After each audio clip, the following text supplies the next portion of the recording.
I'm Emma, I'm 16, and my handprint tells my story. I have an older sister, a younger sister, and 2 younger brothers.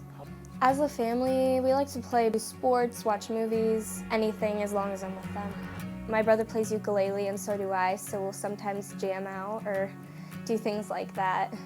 I started playing guitar, and then mostly when I was inpatient at the hospital, I played ukulele. I was diagnosed with acute myeloid leukemia on September 23rd of 2014. I was 15.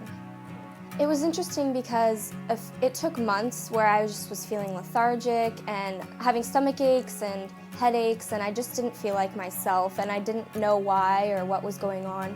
But it wasn't until 2 weeks into school that I just couldn't even function. I couldn't get out of bed, I wouldn't eat, and that's when we knew something was really wrong.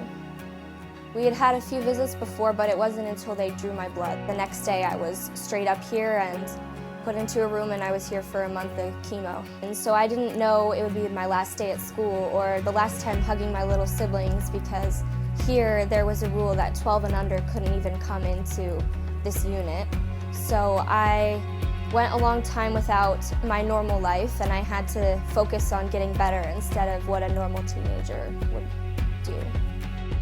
It's been about 10 months since I was diagnosed with cancer. I had 3 month-long rounds of chemotherapy, and then I had a bone marrow transplant in February. It's very draining, and it's hard to there aren't words to describe what it feels like, but it's just not a good feeling, and I remember distinctly just suffering a lot, but I tried to make the best of it and just push on through it because I knew I needed to do what I had to do to be alive. My home hospital has been Dornbecker here in Portland. Dornbecker is one of my favorite places in the world because the fact that the people here and just the facility is so nice, and they've taken care of me. And as a teenager, you already kind of are going through a lot as being in high school, and so having someone that can understand you and not feeling totally alone when you're going through it is important. Next year I'll be a junior, and it's been a lot of hard work, but I was determined from the beginning to not be held back. I want to go to college, obviously, and I'm actually interested in medicine or something health-related, actually. And I think that was fueled kind of by being here and having cancer. It's interesting because before I was so afraid of blood and needles.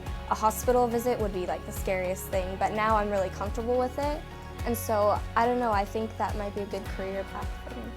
I was a different person before cancer. I was definitely more insecure and things like that, but I know that through having cancer I've been able to be more confident and just a happier person because I appreciate my life so much more now, because I realize, wow, I took so many things for granted, and now I'm enjoying every bit of life that I can. If I had just one wish, it would be to end childhood cancer.